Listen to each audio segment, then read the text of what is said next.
offrande est un bon côté. Offrande est d'abord dans l'expression où ils ont au fond un thème, on a vu surtout que c'est pas c'est une loi d'abord. Donc il faut voir que Dim m'a fait ça, on a maté, Dim nous a dit qu'on va susciter, Dim nous a dit qu'on va sécurité. C'est une recommandation et c'est une loi. Il faut que aussi longtemps les collègues mabele kozala, moto kozala, malele kozala, maye koexiste. Nous sommes kozala, mobeko ya kolona pe kobuka et kolonga bateau pour servir Nzambe.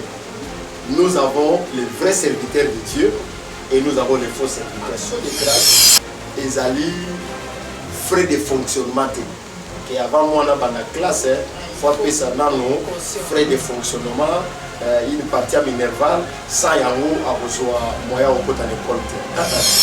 Bote na bandeko nyonso ba mesala kolanda biso na chaîne na biso El Boga TV émission na biso eza bongo intitulé nde boyebi notre invité nde na loba toujours émission na biso yambara ba nyonso oyo azana besoin à faire passer message na ye lelo tozwi lisusu ibaku wana ya koyamba l'un des meilleurs hommes de Dieu ya mboka na biso mais ngai na préféraka mutu ye moko à se présenter pour bato baotala biso bazala na facilité ya kodécouvrir ye mbote mosali na Nzambe. Que Dieu soit loué, maman Agnès Jamba na opportunité oyo mopesinga ya kopasser na émission na biso oyo elangamaka mingi notre invité, je suis béni, vraiment honoré aussi pour avoir intervenir.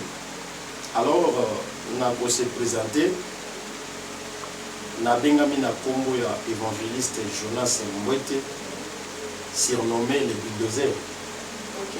Vive à caractère d'exercice, tout ça, si les plaies évangéliques, la ville na biso à Kinshasa, la place autoroute, na mo ba contrôle tout ça les armes.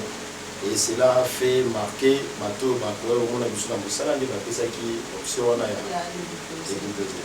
Oui, papa évangéliste Jonas Mbwete, to yeba moi parcours na yo na mosala o ya Nzambe, obanda mosala depuis quand? Et puis, mes parents spirituels, dans le monde, il y a père de la foi. Donc, tu es babango. Bien, Nzambalola Pamola, maman Agnès Jamba, Nabandi Moussa Nzambe, trop jeune. Et puis, il est pensé Balaba. Mineur, s'il faut le dire. S'il faut le dire, oui, très bien. Donc, c'est que Nengiwa, Nabandi Osaï Nzambe en kilote. D'abord, na pasteur José, qui était notre pasteur et assemblée, Dieu voit tout, au niveau de la commune à Selembao. Et là, il s'est passé des choses qui étaient déplacées pendant une année, pour changer de commune. Et comme il y a une difficulté, mais du moins avec la persévérance, nous avons toujours dimanche. Et du coup, à un moment donné, l'église est. Et quand il y a un conflit, c'est que séparation est saline. Alors avec attitude d'infidélité, tout ça qui est vis-à-vis de l'église, tout le monde est en place, tout le monde est. Et le pasteur est parti, il nous a laissé avec pasteur Vicky et les autres serviteurs de Dieu. Mais notre représentant c'était le pasteur Vicky Lumbu, que Dieu le bénisse, c'est Gazouami. Alors, à Kambagi Bissopi, tout le monde to salaki keto zongati na se ya makolo ya pote pa. Là ça aussi le faux pasteur Lumbu Vicky Lumbu lobi ya église ni c'est comme si na yoka komongo pasteur Vicky Lumbu la pasteur ya église moko ya Sion fa ya ministre ko eza na commune à Selembao précisément na Masengi. Donc yenda kambaka kuna tilelo. Alors akambaki biso to zongaki na sa makolo ya pote na biso parce que le pasteur qui nous a géré avant a mis à la communauté, mais il savait qu'à partir de la pasteur Vicky Tozonga, dans ma apôtre Nabiso, apôtre Pamphile le vent ou Azali, mon père pasteur Nabiso, Azo, papa Nabiso, Azo Kamba, Sion, Faya Ministry, Extension Balmou. Alors, mon île Bongo, place haute outil. Après, j'étais vraiment encadré par pasteur Bélébi Aimé, pasteur Gabriel Nganazan Mbashi, pasteur Timothée et les autres grands frères qui m'ont encadré pour que les lots. Nabiki la ministère Ozo Kambalelo. Ministère Ozo Kambalelo, le dit, Toko et Bakombo Nango. Oui, Nazali. Et puis, ils ont situé. Nazali, pasteur responsable église Sion Fire Ministry extension Makala oyo azape na basu paroisse na ye na commune ya Bandal ezape na commune ya Selemba o lisusu c'est que moi distance na pasteur Vicky tout ça là pe c'est un centre ressources kuna mais eza géré na centre on a la Géraka. Donc par là, si on a un centre d'intercession mondiale. Okay. Donc là, c'est une communauté dans une communauté. Et puis siège dans bon, précisément, tout ça dans la commune de Makala. Là, c'est au centre de gestion de la commune de Makala, la ville de Kinshasa. Donc précisément, la ville Kimbao à 51. On a l'église dans le siège dans la 4 églises. Donc, place dans le c'est depuis quand, depuis qu'on est pasteur responsable extension et Makala? Nous avons pas pour la numéro et permettre de préparer pour éviter au bala nangai qui déjà tout ça dans le mois d'avril et aussi ça dans le mois de mai. Je suis consacré évangéliste sur le plan spirituel depuis nous avons à Banama comme la prédestination, mais reconnu et pas il y a Thomas et pas il y a apôtre Pamphile le vent ou bien sûr. Reconnu évangéliste depuis 2003, le 25 mai. Donc, s'il faut compter, ça fait 17 ans. Okay. Et 17 ans. Déjà le 25 mai. Ok, donc c'est le 17e anniversaire du ministère. Donc, il y a quelque chose qui est préparé à l'occasion? Oui, il y a quelque chose qui est préparé à l'occasion sur le plan spirituel, mais sur le plan physique, tu as un confinement. Confinement. Parlons de confinement. Ils ont quand elles sont balamont, on a sujet la biso, mais autoéli awa, tolobela, makambu ya dîme, offrande et puis action de grâce par rapport il y a pendant période où il y a confinement. Nous sommes sotoévi au Hollande, sotoévi que pandémie moko donc on a bien une pandémie mondiale. Donc ils ont ça la rage. Donc, il y a coronavirus, le Covid-19.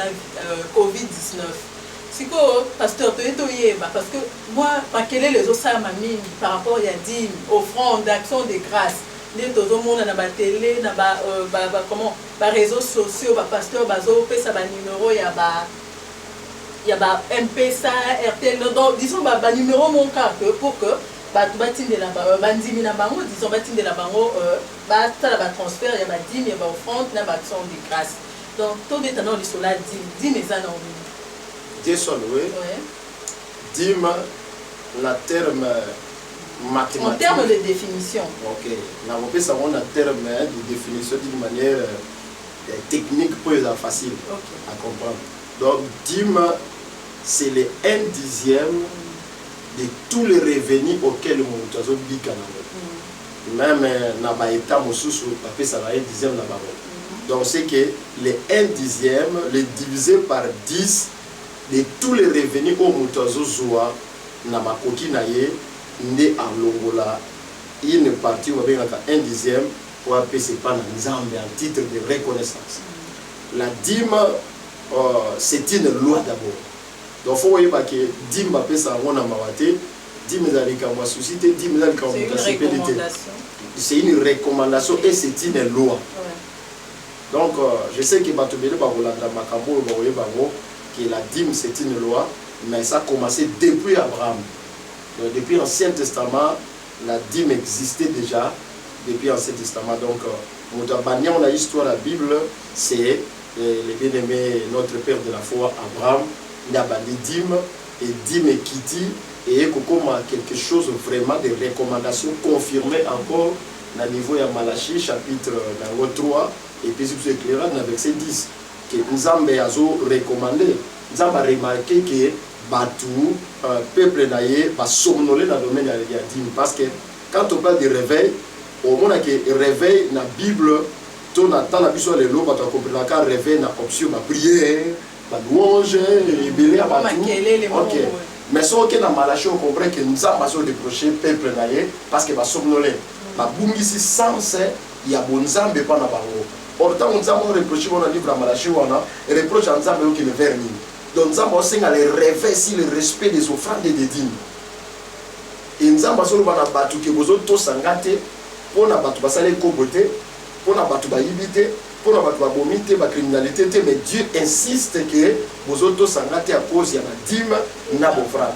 Donc, dîme est une part de tes biens consacré à Dieu.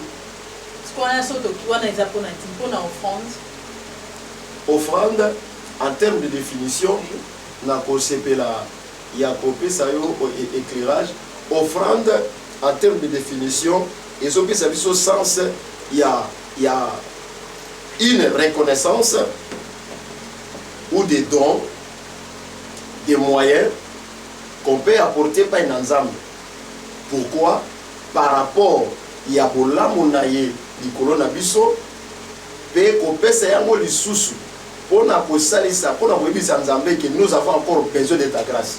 Donc au préalable, les offrandes, ils ont part ya ba moyen oyo mutu azo de tenir pas na ye, mais pas même yango pas na nzambe pour des raisons pour reconnaître bolamu ya nzambe wa sel na vie na ye, pe ya koyebisa su nzambe que j'ai encore besoin ya bolamu wana na vie na ngai.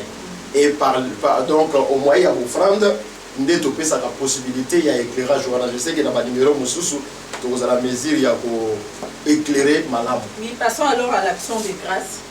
Action de grâce, c'est aussi une offrande. Mais quel genre d'offrande? Une offrande qu'on appelle offrande de reconnaissance. Donc une offrande qu'on donne à Dieu à titre de ce que Dieu a fait dans ta vie, de ce que Dieu a manifesté. Vous étiez malade. Au bon de l'Inzambé, et nous avons manifesté pour la prière à répondre. Et tant à répondre, vous avez raison, dans ma commis à apporter une offrande de reconnaissance en titre d'action de grâce. Mais dans l'ordre d'action de grâce, parce que dans l'ordre d'offrande, offrande de banimba la monka na mongote, parce que peut-être vous avez la question autour de mongote. C'est important. Offrande des aga mongote, offrande de banaka d'abord dans l'expression où ils ont au fond à monter, mon avis, surtout c'est pas dans l'âme.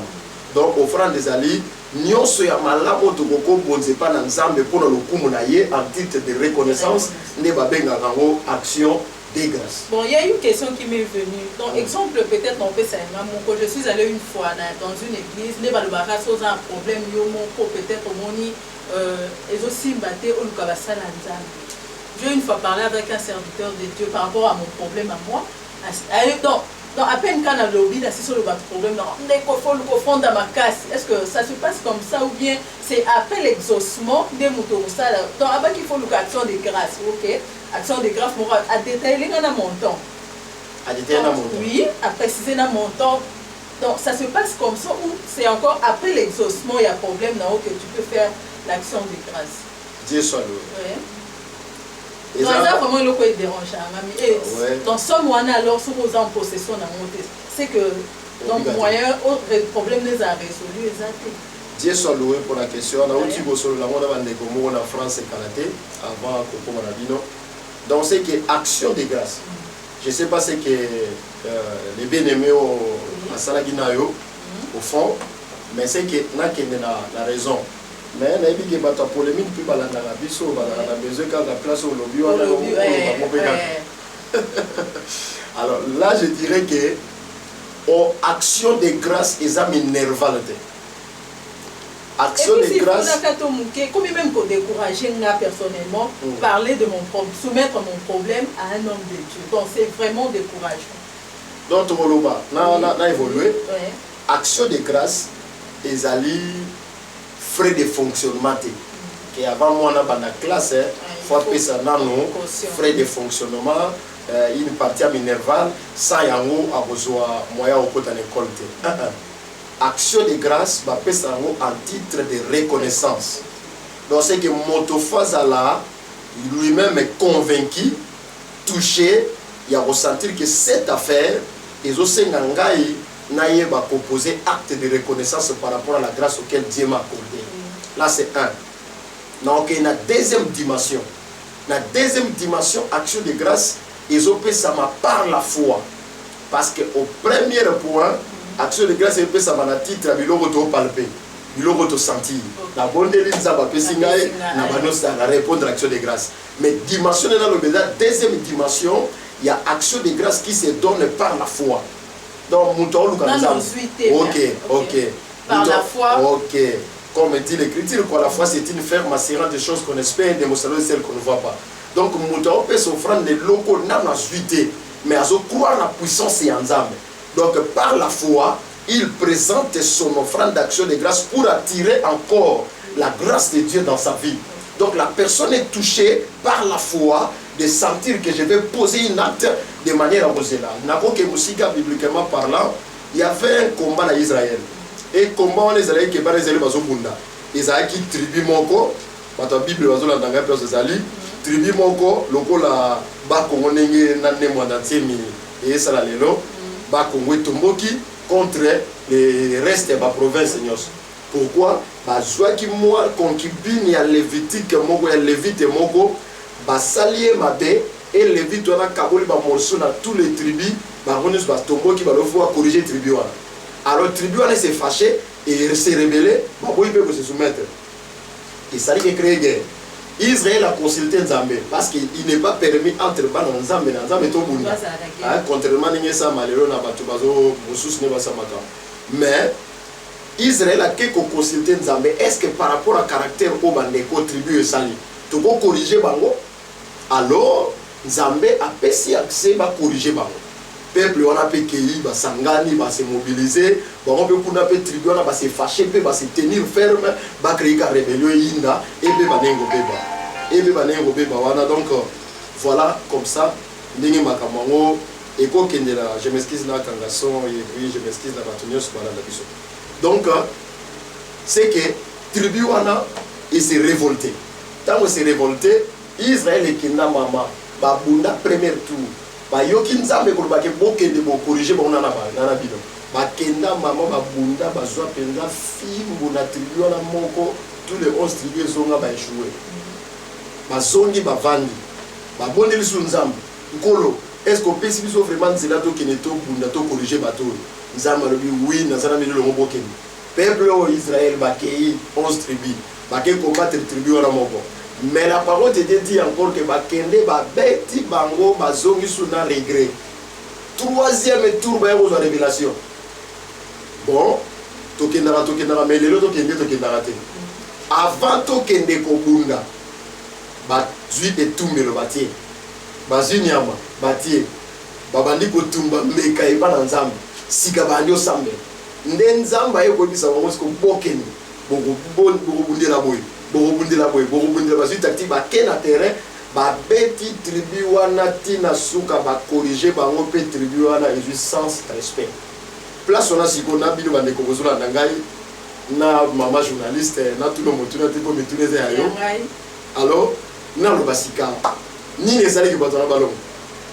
Action de donc ils ont compris que combat de Obundagome et ça n'est pas mon point. N'est-ce pas qui révélation. Mais côté la psycho, c'est pas de la critique, mais est-ce que on peut avoir révélation ou soit c'est un cas par sentiment parce que c'est écrit dans la Bible donc c'est une obligation.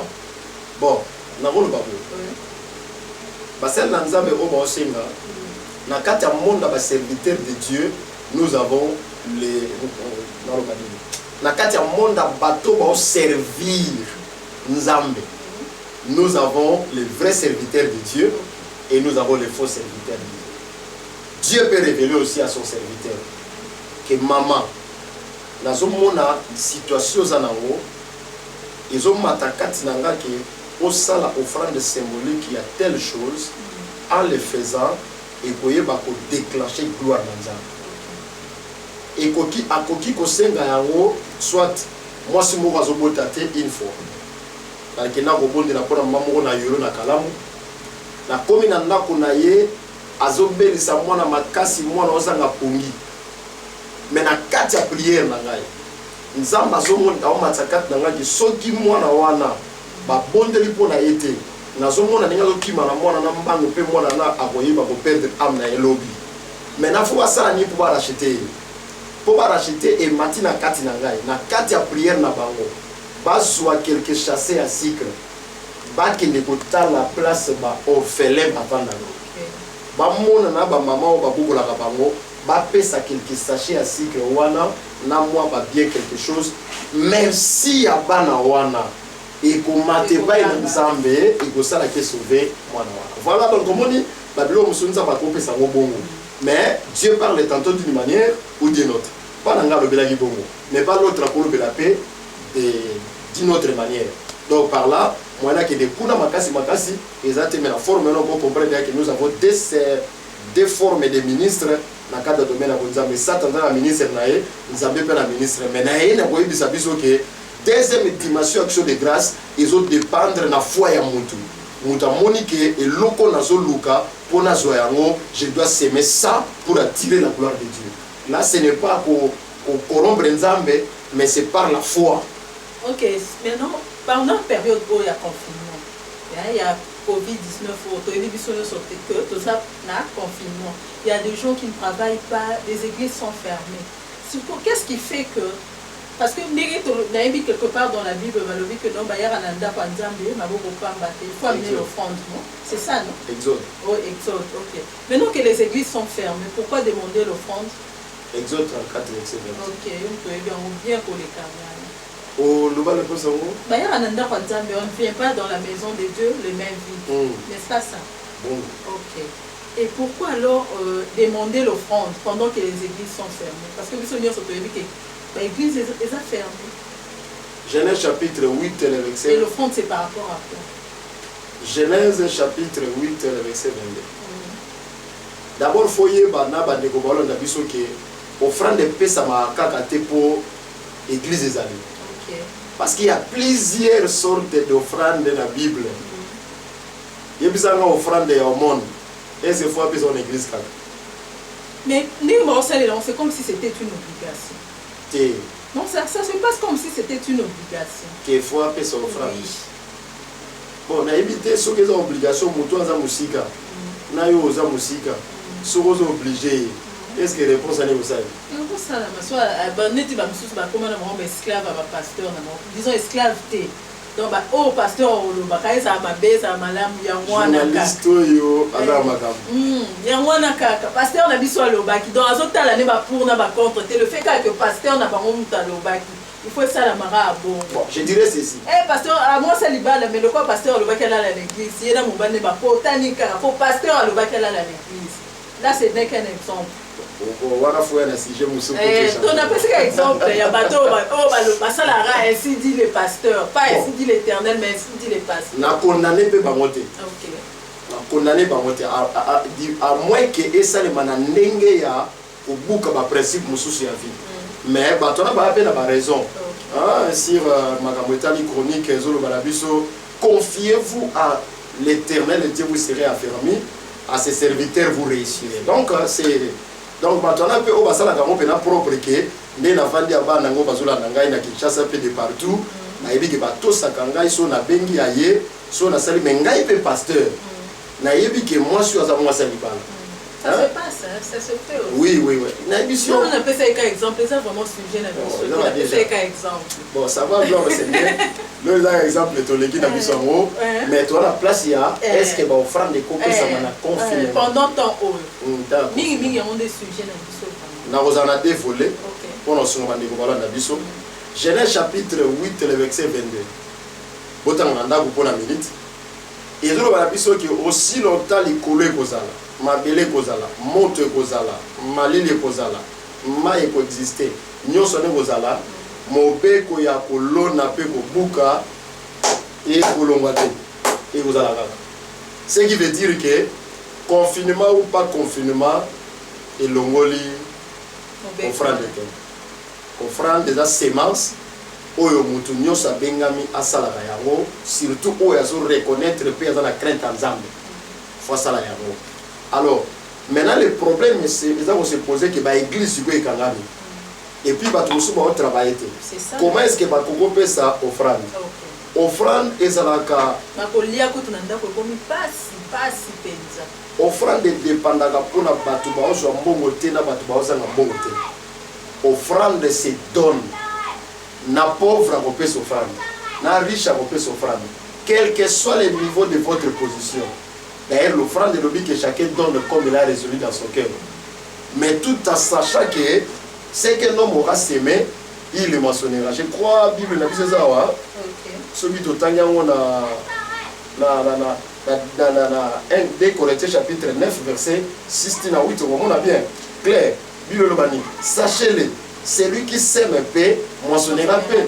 Et celui qui sème abondamment, mentionnera abondamment. Que chacun donne comme il a résolu dans son cœur. Donc ce qui veut dire, l'offrande se donne par rapport à Makoki au Moutaozo Manango.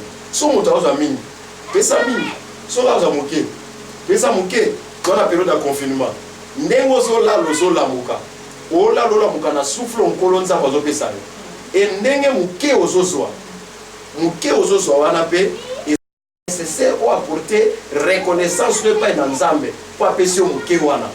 Donc mouké wazo pesa on a période de confinement. Soit reconnaissant parce que au bolo la reconnaissance y Nzambe te pour confiner yé. Tout pour coronavirus yé pour ça n'a pas reconnaissance par Nzambe. Donc, reconnaissance, ce n'est pas dans le là, quel que soit le cas, tu peux sa kaka, offrande et tu sa main. Pourquoi encore option wana? Na peux sa deux livres, 2 Corinthiens 9, 3 à 10, 1 Corinthiens 9, 7 à 13. Donc, étant dans la bande, pour la maîtrise.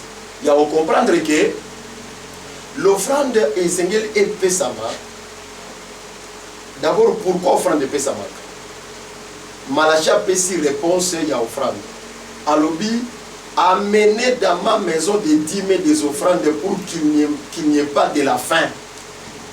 Donc zalae zalate, il est zalakati andako ya nini ya Nzambe à travers banini offrande. Lelo banali bazalakati andako ya Nzambe. En regardant la parole de Dieu, l'église zalili à sacrificateur ne bazakawana pour accueillir les enfants de Dieu et les bénir. OK. Aujourd'hui, ce sont les ministres de Dieu établis. Attends, on va sur l'église parce que les choses ont changé, mais dis-moi, tu as toujours travaillé dans la catanine et l'église. Au moins, on a dans 1 Corinthiens 9, verset 7 à 13, au coup d'apôtre pour la zoloba. Ah, tu attends, mais le coup pour moi, il est bien. Il ressemble à l'âme. 1 Corinthiens 9, ah, Jésus. Ils ont dit que Bible. Les atos aura déjà Bible. Pendant que le pasteur a Lukawa. Des Corinthiens. Soit maman, soit de Gonanga, il a Namakambo. Montréal et donc ça, sa Bible. Au bout d'un an, pagano moka au compliqué au vie. Azo peso makambo et pour m'amener dans un bétenzo gozo puis malibando zo ebate. Alors on a verset 7 nango, Tina 13, 1 Corinthiens 9, 7 à 13. Ok. La parole de Dieu dit ceci. Ok. Qui jamais fait les services militaires à ses propres frais? Qui est-ce qui plante une vigne et n'en mange pas les fruits? Landa bien de coup. Nani angwa lona kanzete ambumanaye pe ali ambumate. Qui est-ce qui fait paître un troupeau et ne se nourrit pas du lait du troupeau? Pasteur, pour la bandini. Ali anime. Faut aller à Camille Kabandini. Oui, ces choses que j'ai dit n'existent-elles que dans les usages des hommes? La loi ne les dit-elle pas aussi? Car il est écrit dans la loi de Moïse, tu ne muselleras point le bœuf quand il foule les grains. Dieu se met-il en peine de bœuf? Non.